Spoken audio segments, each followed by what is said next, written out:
Muy bien, voy a leer porque necesitamos avanzar en Judas, ya que primera, segunda y tercera de Juan nos esperan ávidos de nosotros. Judas, siervo de Jesucristo y hermano de Jacobo, a los llamados santificados en Dios Padre y guardados en Jesucristo. Recuerden que otra versión dice a los amados en Dios Padre. Misericordia y paz y amor os sean multiplicados. Amados, por la gran solicitud que tenía de escribiros acerca de nuestra común salvación, me ha sido necesario escribiros exhortándoos que contendáis ardientemente por la fe que ha sido una vez dada a los santos. Marco, a esto se refiere, porque algunos hombres han entrado encubiertamente, los que desde antes habían sido destinados para esta condenación. Características de esos individuos: hombres impíos que convierten en libertinaje. ¿Cuál es el significado de libertinaje? Actuar lejos de la gracia de Dios. Es el aporte de nuestra Estela. Hombres impíos que convierten en libertinaje la gracia de nuestro Dios y niegan a Dios, el único soberano, y a nuestro Señor Jesucristo. Entonces, con respecto a estos, a los que se ha referido Judas en esos primeros versículos, que ya vimos suficientes características de ellos, él nos va a mostrar, Judas, cómo Dios se ha hecho cargo, por usar ese término, de las personas rebeldes y que van en contra de la sana doctrina en cualquiera de sus creaciones. Entonces él empieza desde hace poquito, ¿sí? Gracias. Como sabemos, Judas es israelita también, y él dice: mas quiero recordaros, ya que una vez lo habéis sabido. Ese quiero recordarlos está hablándonos de que posiblemente los destinatarios de esta carta, que es una carta con un público amplio, uno, o se refiere a que conocían las Sagradas Escrituras, lo cual todo escritor de la Biblia pues supone de aquellos que la leemos. No solamente él se apoya en su carta, sino que va a hacer como Pablo, va a apoyarse de los escritos del Antiguo Testamento. Entonces, estos destinatarios o conocían las Sagradas Escrituras, conocían, como hicimos referencia, de dónde van a salir los comentarios de Enoc y de dónde van a salir los comentarios de cuando Miguel disputa el cuerpo de Moisés con Satanás. Entonces él sabe que en el bagaje de lectura de esta gente también estaban posiblemente los apócrifos y seguramente los escritos de los otros apóstoles, porque vemos o vamos a mirar que tiene versículos muy similares a los de una de las cartas de Pedro.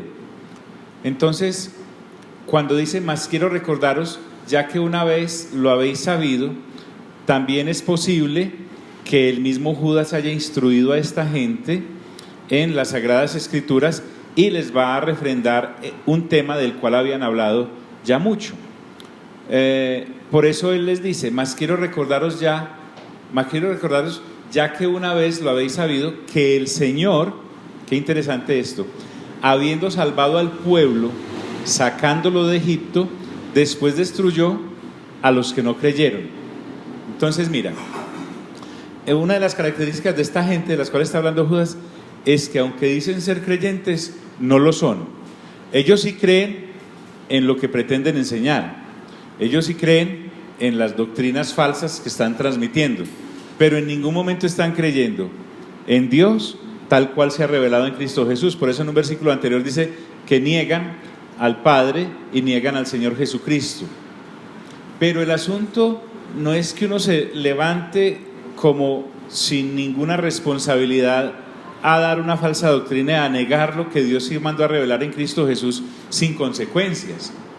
Por eso él empieza en un tema que tú y yo ya analizamos medianamente bien cuando vimos Hebreos y cuando vimos algo de, básicamente Hebreos, y creo que algo de Santiago también.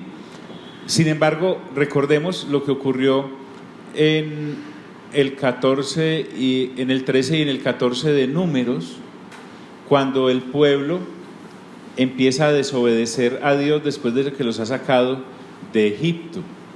Entonces, si mal no estamos, salieron más o menos unas 1.800.000 personas de Egipto y prácticamente todas perecieron en el desierto por desobedientes, porque solo Josué y Caleb vieron la tierra prometida, junto con los menores de 20 años, porque de resto de esa otra generación, sus cadáveres quedaron tendidos en el desierto por desobedientes.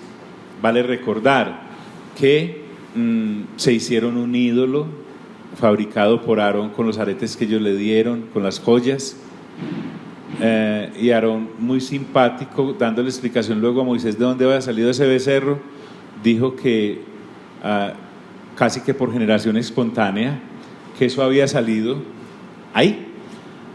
Pero Dios castigó severamente a esa generación. Entonces, lo que Judas está hablándonos ahora, a los de hace 2000 años y ahora a nosotros, es que todo aquel o aquella que se dedica a esparcir falsas doctrinas dentro del cuerpo de Cristo, Dios se encargará de él. Porque, por ejemplo, si vamos a 1 Corintios capítulo 10, Pablo dice que lo que hay en el Antiguo Testamento, porque él hace referencia también al transitar de Israel por el desierto, fue escrito para ejemplo nuestro, para ejemplo de los de Corinto en aquella ocasión en el capítulo 10 y para ejemplo nuestro 2000 años después. O sea que la experiencia ajena sí debe servir. ¿Recuerdan ese dicho que dice, nadie aprende por cabeza ajena? Pues en nuestro caso eso no es cierto, porque el Espíritu Santo nos dejó estos testimonios para que caminemos pianito, pianito. Entonces, esta gente sabía lo que Dios el Señor había hecho por Israel.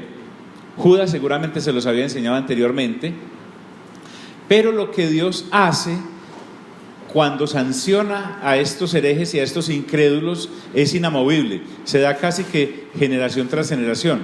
Por eso dice que el Señor, habiendo salvado al pueblo, sacándolo de Egipto, después destruyó a los que no creyeron. Es interesante que acá cuando dice Señor, se refiere al Señor Jesucristo. Lo que nos está diciendo Judas es que en aquel peregrinar de Israel saliendo de Egipto, el Señor Jesús era quien estaba sacándolos de ahí. La palabra Señor se puede aplicar al Dios Padre, pero en este caso también estamos hablando del Señor Jesús.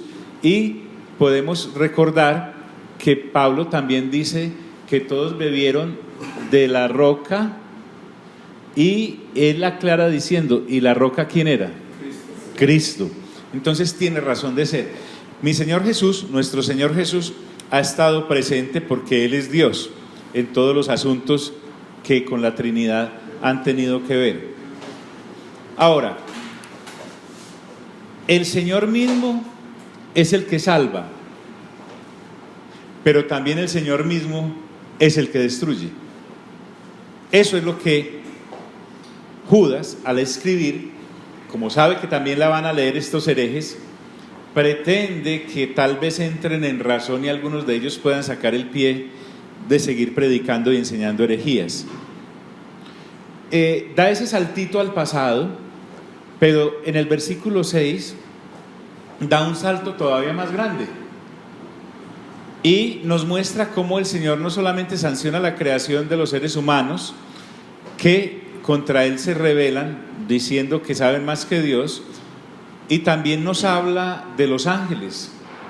Se nos va a lo que nos muestra más someramente Isaías 14 y Ezequiel 28, cuando habla de aquella rebelión que hubo, dirigida pues por Luzbel, en la cual una tercera parte de los ángeles le copiaron en su asunto de incredulidad y de pretender ser superior a Dios. Entonces el asunto se pone tremendo. Yo sé que nosotros todos tenemos ocupaciones en el día a día. Hay familia, hay compromisos, hay empleos, hay empresas. Sin embargo, todo eso es temporal. Lo que Judas está haciendo ahora es haciendo caer en cuenta a todos los que leemos esta carta que tenemos una eternidad pendiente para vivirla, y es muy posible que algunas personas la vivan en el lado del lago de fuego y azufre si se descuidan al no cuidar la sana doctrina que escuchan y que enseñan. Por eso aún se va tan allá, fíjate. Y a los ángeles que no guardaron su dignidad. Este es un retroceso bien grande, porque me está hablando de que Dios, con la rebelión y con las falsas doctrinas, de verdad le dan urticaria. Está hablando de los ángeles que no guardaron su dignidad, porque recuerde que no todos los ángeles cayeron. Y cuando habla de que no guardaron su dignidad, es que no guardaron su estado original de santidad, de servicio a la persona de Dios y de vivir en la luz de Dios. ¿Por qué? Porque abandonan su propia morada, es decir, la esfera en la que Dios les dio para desenvolverse, el hogar que Dios les dio para vivir, y abandonaron voluntariamente por su rebelión, y eso se les convirtió a ellos en pecado, porque los ángeles también pecaron, con el agravante de que el pecado de los ángeles es irredimible. ¿Por qué? Porque Dios lo determinó así. Allá en Hebreos encontramos que esta redención de la que nosotros hablamos no es aplicable a los ángeles. Entonces, ¿qué hace Dios con estos ángeles que se rebelan?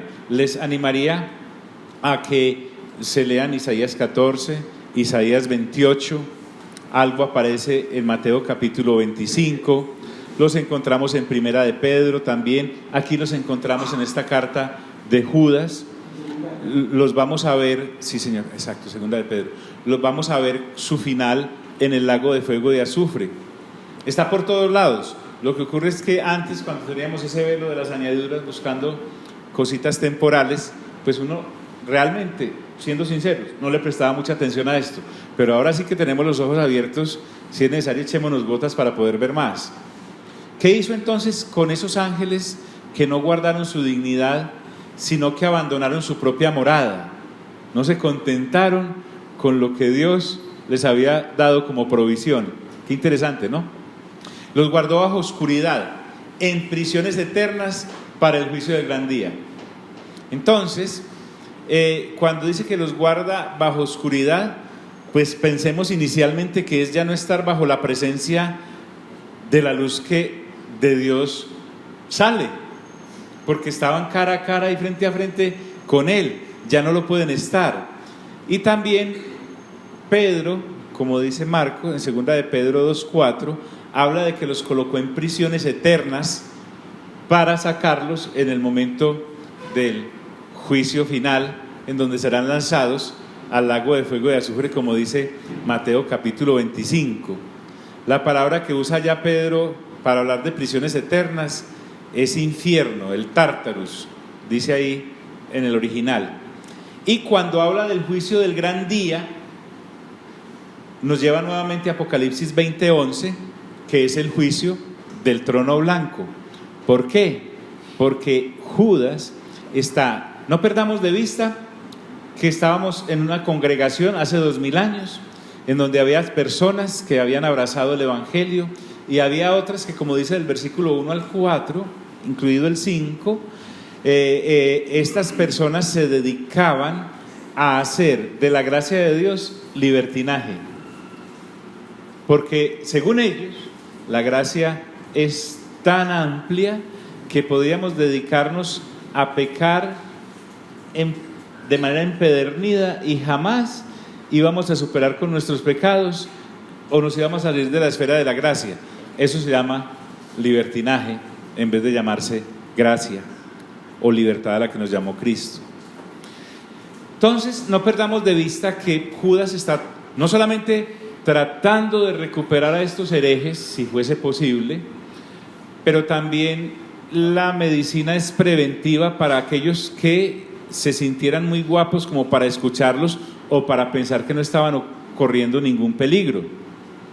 Entonces ya nos ha dado dos ejemplos. El primero, en lo que ocurrió con aquellos que desobedecieron a Dios cuando, como pueblo de Israel, lo sacó de Egipto. Pues sería muy bueno mirar Éxodo, por ejemplo, y algo de Números, si no todo. Pasa a otro ejemplo, porque nos está mostrando la soberanía de Dios para que miremos que nada se escapa a su juicio y a su presencia. Y pasa a otro caso bien conocido, y es el de Sodoma y el de Gomorra, y el de las ciudades vecinas. ¿Las encontraste? ¿Encontraste los nombres de las ciudades vecinas de Sodoma y Gomorra? Me la debe, no las he podido encontrar. Eran como 4 o 5 ciudades más, porque uno piensa que fue solo Sodoma y Gomorra, pero fueron como 4 o 5 ciudades más y se me perdió ese versículo. Entonces, ¿qué ocurre? Nuevamente, él se apoya en las Sagradas Escrituras para recordar lo juiciosos que debemos ser con nuestra alimentación espiritual. Es que nosotros no podemos ir comiendo a estas alturas de la vida cualquier cosa en cuanto a la alimentación espiritual. Si nos cuidamos en cuanto a la alimentación física, imagínate en cuanto a la alimentación espiritual. ¿Qué responsabilidad tan grande tenemos? Dice que nos debemos ocupar en la salvación de nuestras almas. Entonces, estas ciudades vecinas, juntamente como Sodoma y Gomorra, dice, las cuales de la misma manera que aquellos, es decir, de la misma manera que los ángeles se rebelaron contra Dios, de la misma manera en que los israelitas se rebelaron contra Dios, pero también Judas nos está recordando de estos rebeldes de hace 2000 años que estaban enseñando falsas doctrinas. Entonces, Sodoma y Gomorra son solo ahora un testimonio de cenizas para la humanidad. Es que ahí están, así sea para los que creen o para los que no creen, ahí están esas ruinas. Y nos dice que al igual que fueron castigados aquellos ángeles, los de Sodoma y Gomorra también fueron castigados porque se rebelaron en contra de Dios. Y estamos hablando de pueblos paganos completamente, y nos enuncia las conductas que cometieron. Por ejemplo, dice, habiendo fornicado e ido en pos de vicios contra naturaleza, fueron puestas, por ejemplo, sufriendo el castigo del fuego eterno. Entonces, ¿qué ocurre? Si usted y yo miramos en Génesis lo que ocurrió con Sodoma y Gomorra, dice que el pecado subió hasta la presencia de Dios y Dios dice, pues bajaremos a ver si la cosa es así, como si no supiera. Y efectivamente verifica, y esta gente había pasado el tope, no sé cuál sea el límite, pero lo pasaron, y especifica que la fornicación que estaban cometiendo era en vicios contra la propia naturaleza. Ya vimos cómo estos habitantes de Sodoma quisieron tener relaciones sexuales con los ángeles que estaban visitando a Lot. Inclusive Lot les ofrece a sus hijas y les dice, háganlo con mis hijas. A nosotros nos parece eso muy cruel, pero jamás entenderíamos y no comprendemos lo que para un oriental significa la vida y la salud de su huésped. Entonces, lo que está diciendo es, por proteger a mis huéspedes, tomen a mis hijas. Y no creo que las hijas de Lot fueran pues como las de no mirar en el pueblo, sino que ellos rechazaron conscientemente el uso natural de las mujeres porque querían era acostarse con esos hombres.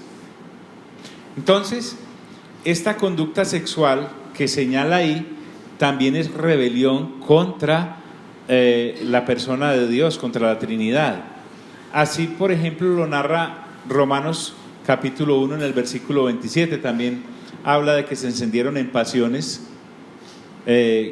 no lícitas delante de Dios, pues los hombres se encendieron en pasión con otros hombres y dejaron el uso natural de las mujeres. Pastor, aquí alguien encontró una de las ciudades, Zoar. Zoar es una de las ciudades, gracias Nana. Sodoma. Pero Zoar esa no fue. Pero Zoar no fue para donde se fue Lot. Pero esa no fue destruida. Es una ciudad pequeñita, pero esa no fue destruida. ¿Cuáles sí fueron destruidas? Sí, sí. Bueno, Génesis 14, del 8 al ¿qué dice señorita? Y salieron el rey de Sodoma, el rey de Gomorra, el rey de Adma, el rey de Zeboim y el rey de Bela, que es Zoar, y ordenaron contra ellos batalla en el valle. No, pero esas no son.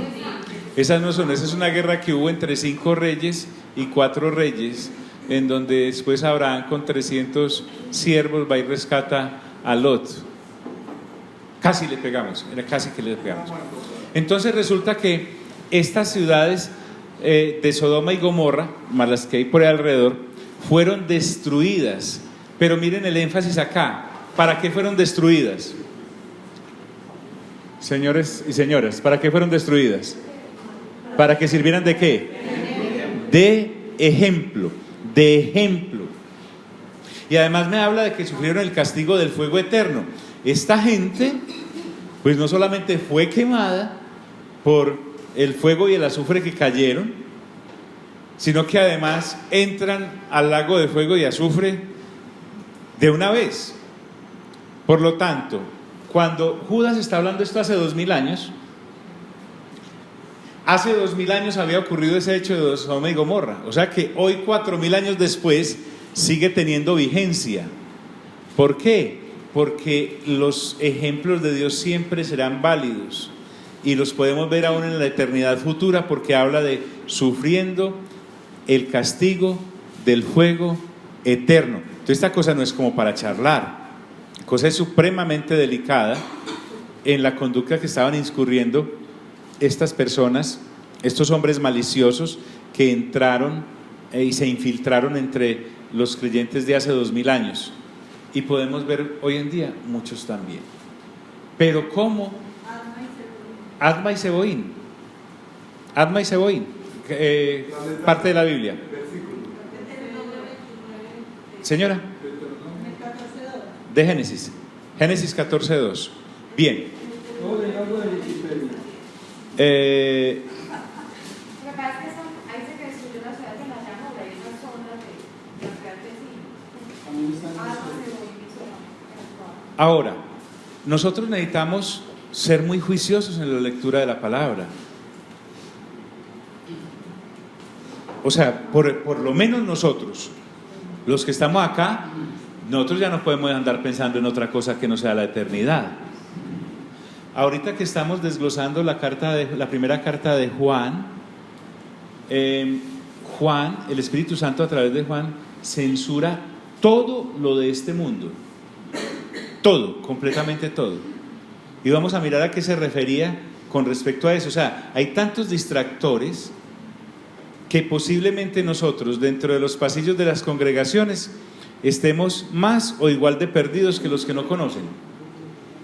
Porque necesitamos enfocarnos realmente en lo eterno. Cuando Judas está escribiendo esto, recuerden que dedujimos que Dios lo sacó del anonimato porque era urgente escribir esta carta.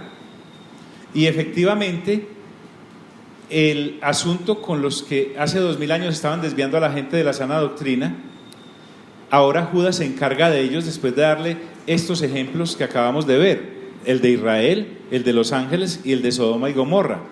Ya refiriéndose a aquellos falsos doctrinantes, les dice: no obstante, de la misma manera también estos soñadores mancillan la carne, rechazan la autoridad y blasfeman de las potestades superiores. Entonces, además de que nos da algunas características, nos muestra lo ilusos que son. Cuando dice no obstante, de la misma manera, es que a pesar de las advertencias que en el pasado Dios ha dejado, empezando por los ángeles, siguiendo por Israel y continuando en Sodoma y Gomorra, a pesar de esas advertencias, el apóstata tiene la característica de que se empeña en seguir en su camino de tinieblas y de arrastrar al que pueda con él, con ellos. Y los trata de soñadores porque en su imaginario creen que a ellos no se les castigará. Por lo general, las personas que se meten en estos cuentos de hadas y fábulas están pensando que no sufrirán castigo, están engañados y engañan a otros.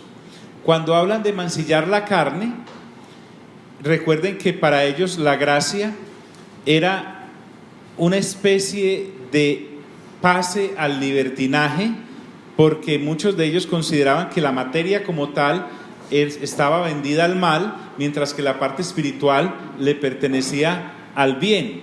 Entonces, con sus cuerpos cometían toda clase de obras de la carne, confiados en que la gracia era tan abundante que por más que pecaran jamás se podrían salir de ella. Eso capturaba a mucha gente que por falta de madurez y de renovación continua de la palabra de Dios en sus mentes, cedían y caían en la tentación que ellos les estaban ofreciendo. Les estaban vendiendo salvación sin ser salvos y los estaban sacando de la salvación en la cual se habían creído y estaban firmes, para llevarlos a la misma perdición que ellos. Entonces, estas personas piensan que no van a ser castigadas. Por eso Judas, recuerden que a pesar de que es duro, no deja de ser amoroso, y a pesar de que la carta es corta, no deja de ser profunda y bien interesante, y se refiere a ellos. Miren que hay una cierta ocupación de amor por parte del Espíritu Santo al motivar a Judas a decir estas palabras. No obstante, de la misma manera también estos soñadores mancillan la carne, o sea, se venden al pecado y a las obras de la carne, rechazan la autoridad porque se creen más que Dios, porque todo apóstata en cuanto a doctrina piensa que sabe más que Dios, es que es evidente, y blasfeman de las potestades superiores. Entonces, si no se sujetan directamente a la autoridad de Dios, si no se sujetan a que los ángeles son superiores a los seres humanos, tampoco se van a sujetar a las autoridades ni religiosas ni civiles que estaban frente a ellos. ¿Por qué? Cuando habla de que blasfeman de las potestades superiores, es que olvidan de que Dios se mueve es a través del canal de autoridad. Si usted quiere tener relación con Dios, siempre respete el canal de autoridad en todas las áreas. Pablo lo dice, por ejemplo, en 1 Corintios capítulo 11, cuando dice que Dios es cabeza de Cristo, Cristo es cabeza del marido y el hombre es cabeza de la mujer. Ese es un canal de autoridad. Obviamente me está hablando de que como esposa yo me sujeto a un marido que correctamente se sujete a Cristo como Cristo se sujeta a Dios. Estamos hablando de lo leal, de lo real, de lo santo, de lo correcto.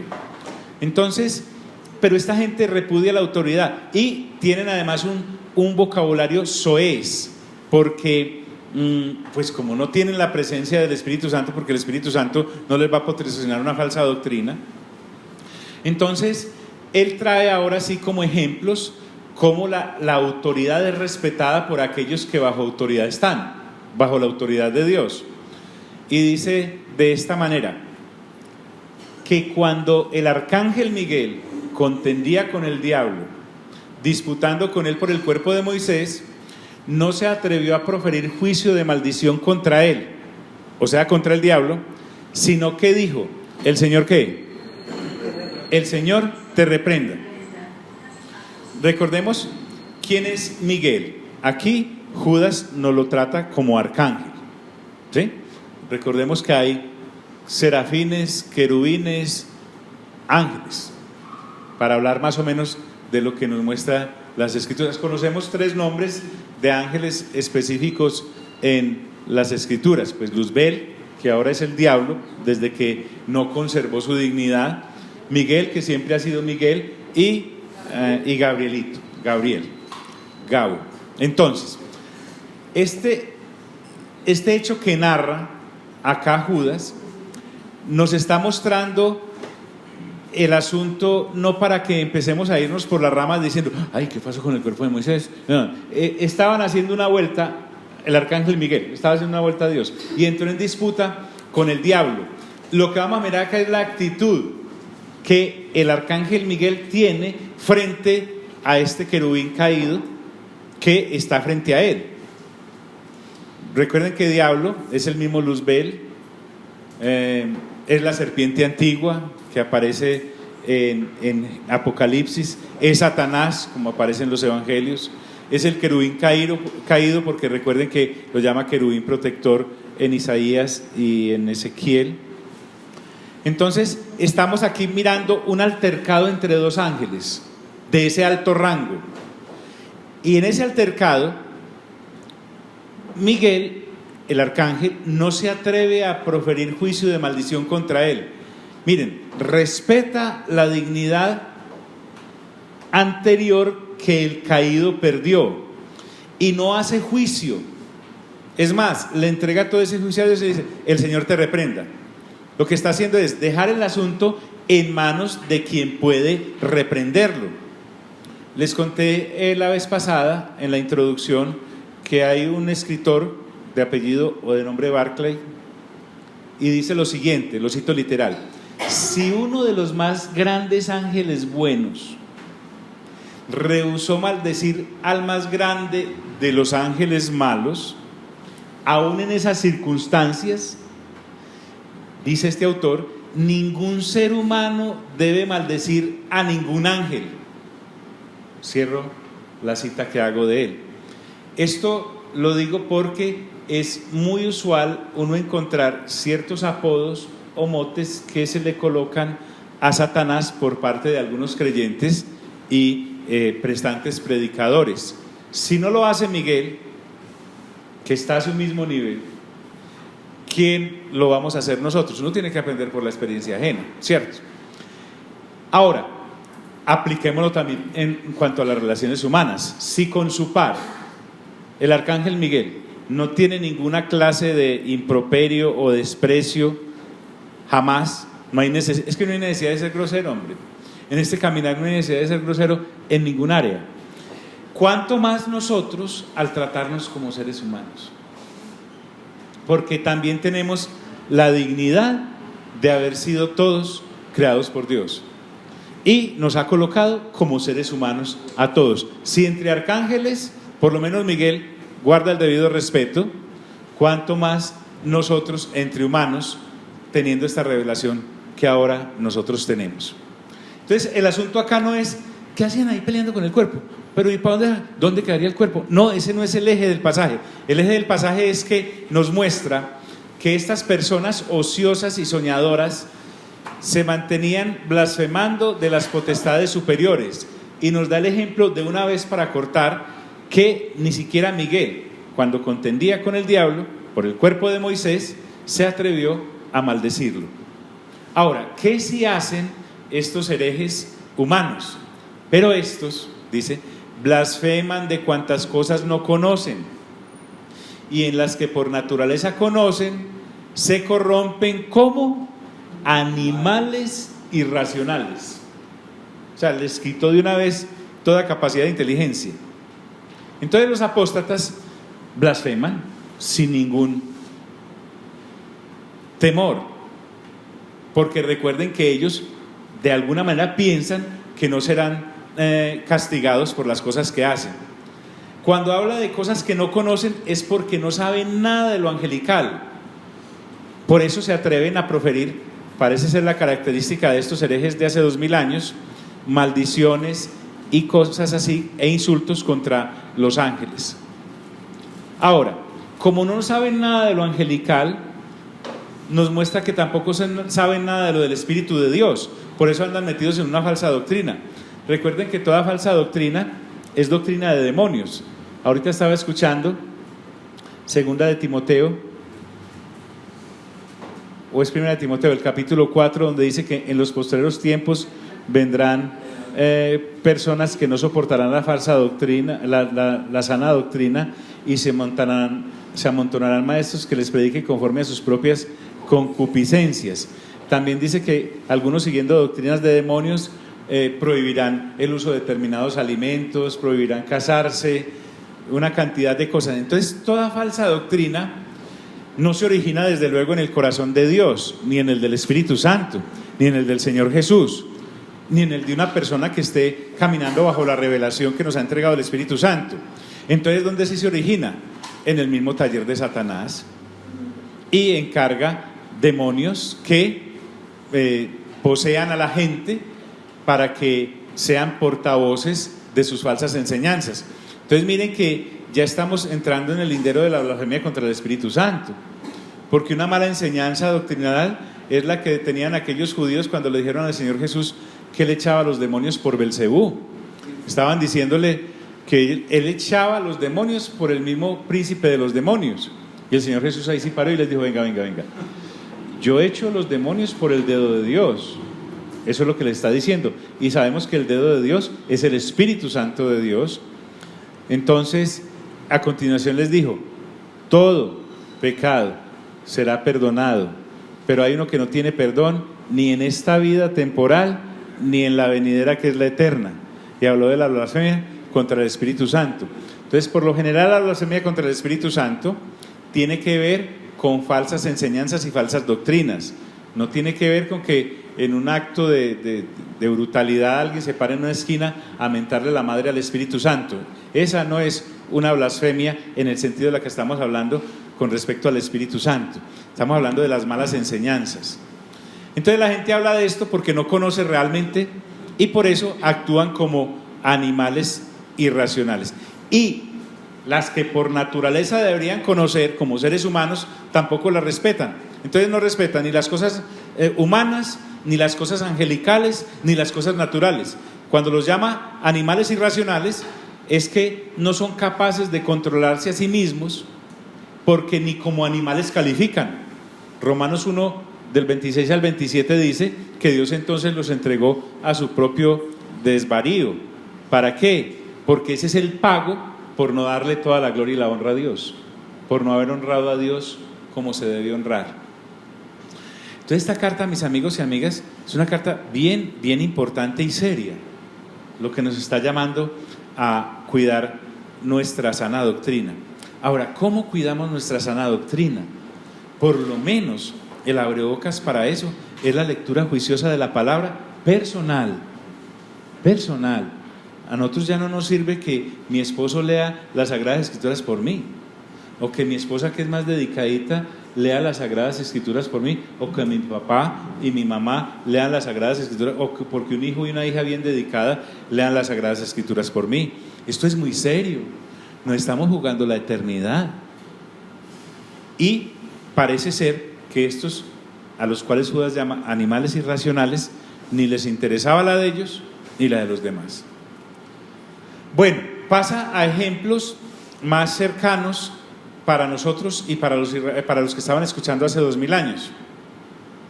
Y nos muestra también otras características de estos herejes, de estos blasfemos. Hay una y acá, ay de ellos. O sea, ojo aquí, ese ay de ellos no es que Judas esté como, no, él realmente está triste por la desgracia de estos herejes, que es la condenación a la cual viajan, como ya nos dijo en versículos anteriores, la condenación desde antes preparada para gente así.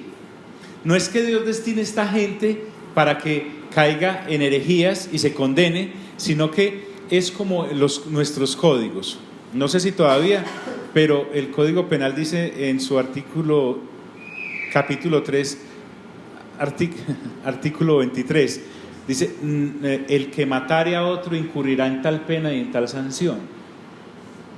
Entonces, no es que el código a mí me esté destinando para ser un homicida, sino que está diciendo que si yo llego a cometer esa conducta, caigo en esa condena.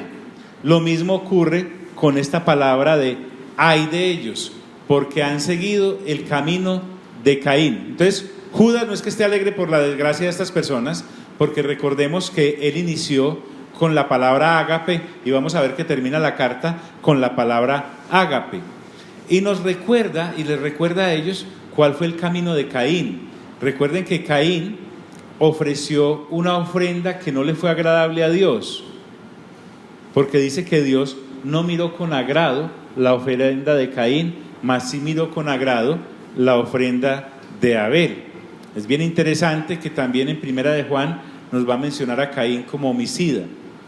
Pero además de ofrecer lo que a Dios no le agradaba, este Caín mató a su hermano. Lo que esta gente está haciendo, hay de ellos, aquellos herejes, es que están ofreciéndole a Dios un fuego extraño porque es una falsa doctrina. Y además no estiman la vida de los demás para que se considere la posibilidad de que se salven, sino que están matando. La gente está muriendo y está siendo asesinada para la eternidad por las falsas doctrinas y sus predicadores. Entonces esto es muy serio. ¿Por qué? Porque yo debo estar muy claro, cada uno de nosotros debemos estar muy claros en lo que creemos, no solamente para defendernos de las falsas doctrinas que seguramente llegarán y nos echarán el viaje, no una vez ni dos veces, sino muchas veces, sino también de la forma en cómo nosotros debemos entregar el evangelio a los demás. Es que de la manera en cómo enrutemos a las personitas vamos a marcar su existencia. Entonces, ¿recuerdan a Caín? Caín salió en cierta ocasión con su hermano Abel y lo asesinó. Y fuera de eso, Dios viene y le pregunta: ¿dónde está tu hermano? Y él le dice: ¿acaso soy yo guarda de mi hermano? Pues cuando se descubre que lo ha asesinado, el mismo Caín se lamenta y dice: ahora cualquiera me va a matar, que dice que porque maté a mi hermano. ¿Ah? ¿Te das cuenta? Se pierde toda clase de vergüenza. Por eso dice: porque han seguido el camino de Caín. Señale ahí en su Biblia si quiere la palabra camino. Este es un camino errado. Por ese camino yo no debo transitar, ni debo acompañar a los que por él transitan. Ay de ellos, porque han seguido el camino de Caín.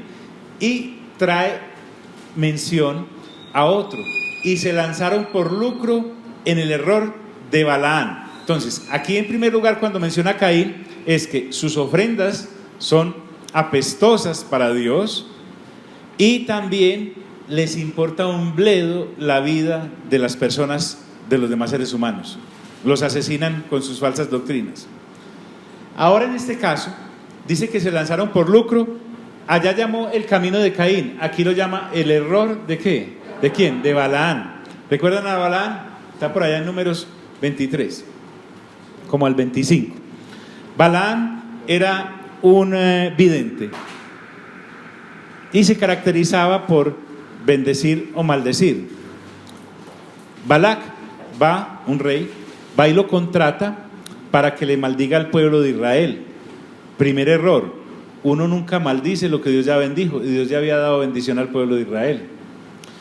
El segundo error de Balaán es el lucro, porque él quería era ganarse esos costalados de oro que le pesaron los hombres de Balac a como diera lugar.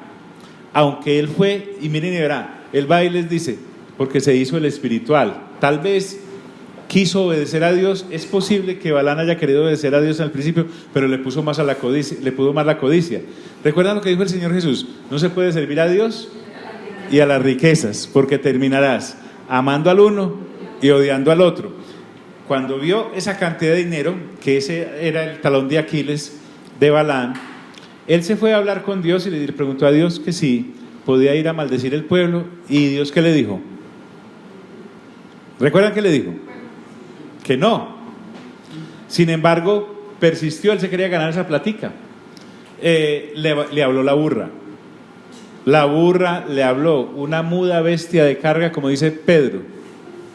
La burra que nunca le había hablado, le habló, entabló conversación con él. Le dijo que cuando le había desobedecido como burra que siempre había tenido. ¿Y cómo es que este hombre dice que nunca? O sea, le contesta, además le contesta. ¿Bajó a la calidad de bestia o no? Entonces, además de eso, hizo tropezar al pueblo de Israel. Cuando vio que no podía maldecir al pueblo de Israel, porque cada vez que lo iba a maldecir le tornaba en bendición la palabra de Dios, de todas formas él se quería ganar la platica y le aconsejó que pusiera a danzar a las mujeres bellas delante de los hombres de Israel para seducirlos, y ahí fue donde se ganó la plata. Si usted sigue la lectura ya en el Antiguo Testamento, se dará cuenta que Balaam murió de una forma muy triste. Entonces, el error de Balaam es que quiso por lucro hablar maldición sobre lo que Dios ya había bendecido, y por ganarse el dinero se salió de la cobertura de Dios. Por lo tanto, estos herejes de hace 2000 años no solamente estaban transitando por el camino de Caín, sino que estaban cayendo además en el error de Balaam. Ejemplos hay, nuevamente, las cosas que se escribieron antes para nuestro ejemplo fueron escritas. Y la tercera ejemplo que nos trae es: y perecieron en la contradicción de Coré. Entonces, ¿cómo se llama lo que se refiere a Caín? ¿El qué? El camino. ¿Cómo se llama en lo que se refiere a Balaam? El error. Y lo que vamos a ver a continuación como ejemplo es la contradicción de Coré. Recuerden que allá en Números, de pronto 16, Coré, Datán y Abirán, que eran principales en el pueblo de Israel, se rebelaron contra Moisés y contra Aarón, diciéndoles que quién los había puesto sobre los israelitas, que si Dios solo hablaba a través de ellos o qué. Entonces Dios escucha esto y toma serias medidas contra estas personas. Para resumir, se abrió la tierra y se los tragó, descendieron vivos al Seol, dice la Escritura.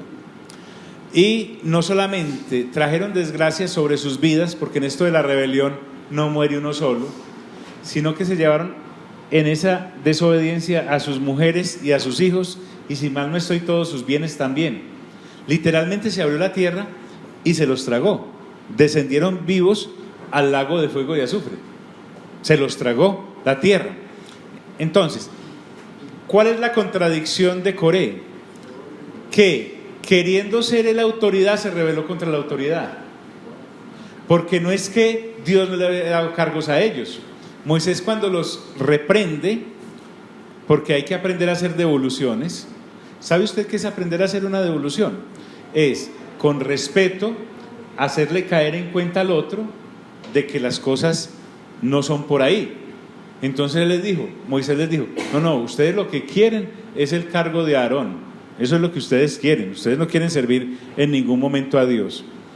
Y esta gente, Coré, Datán y Abirán, además convencieron a 200 y pico de príncipes del pueblo de Dios también, y eso se armó algo terrible allá. Bueno, pero el asunto acá es que se los tragó la tierra.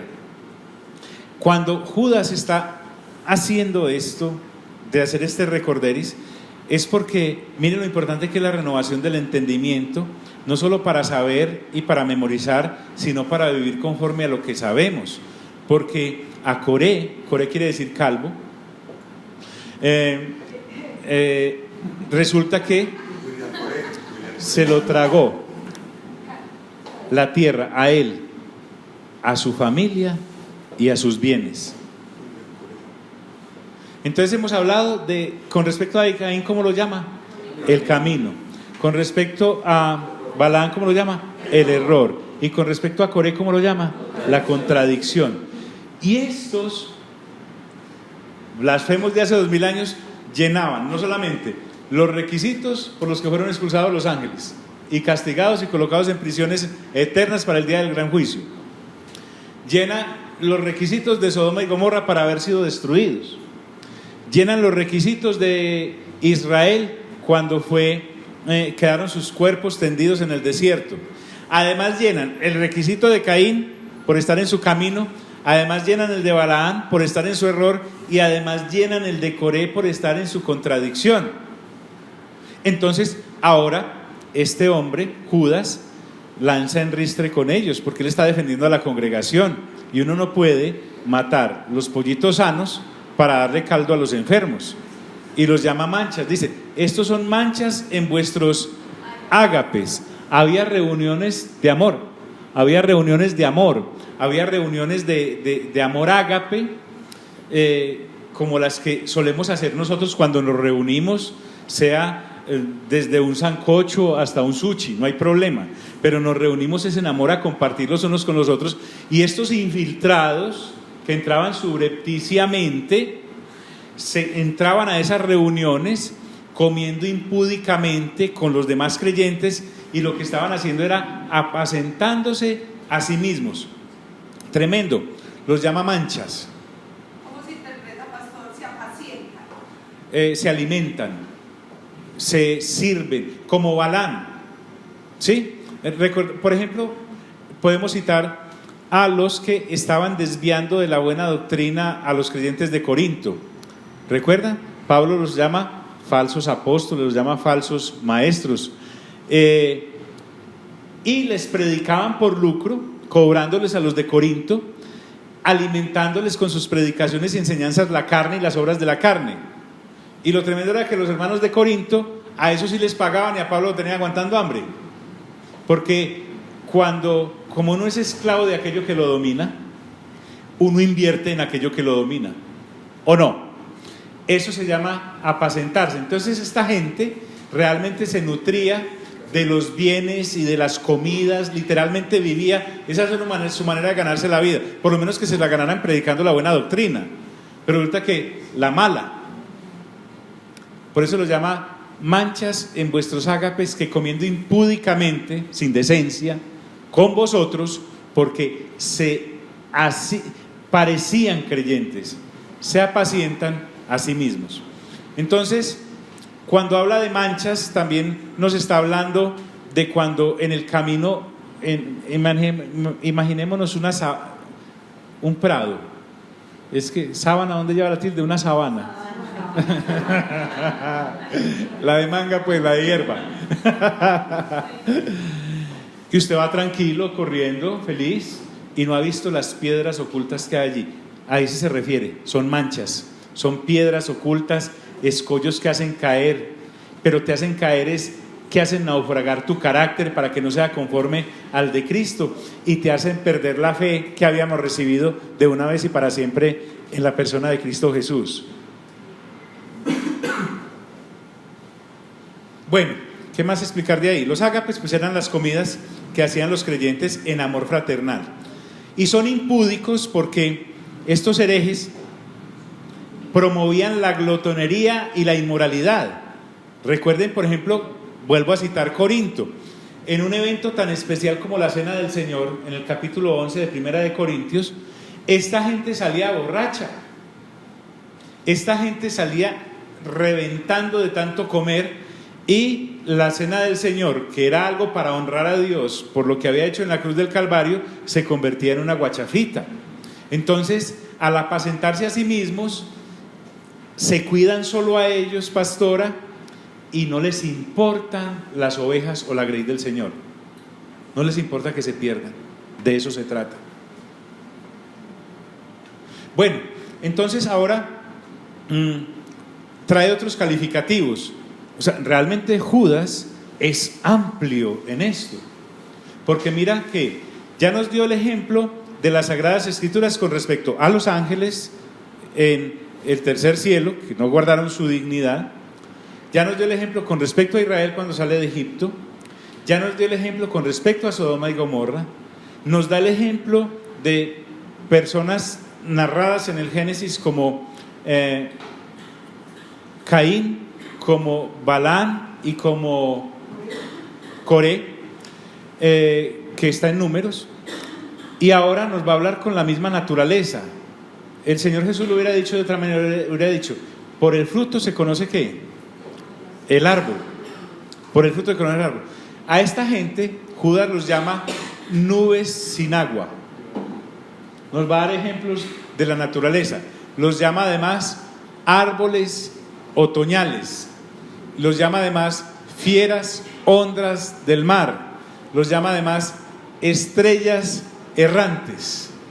Entonces, como esto tiene que ver con todo lo que es el mover de los elementos, vamos a dejar esto para la próxima ocasión.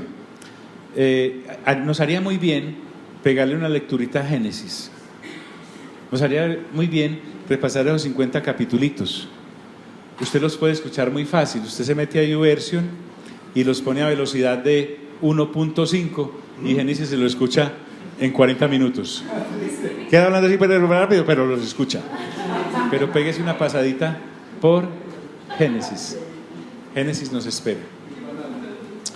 Amado Padre, muchas gracias por la bondad que has tenido con nosotros de permitirnos abrir juntos hoy las Sagradas Escrituras para renovar nuestro entendimiento, porque estas doctrinas de demonios han ido generación tras generación pervirtiendo la sana doctrina en la cual debemos mantenernos aquellos que rumbo a la eternidad viajamos. Ayúdanos, Señor, realmente necesitamos de tu amor y de tu misericordia para perseverar en lo que al bien creer concierne.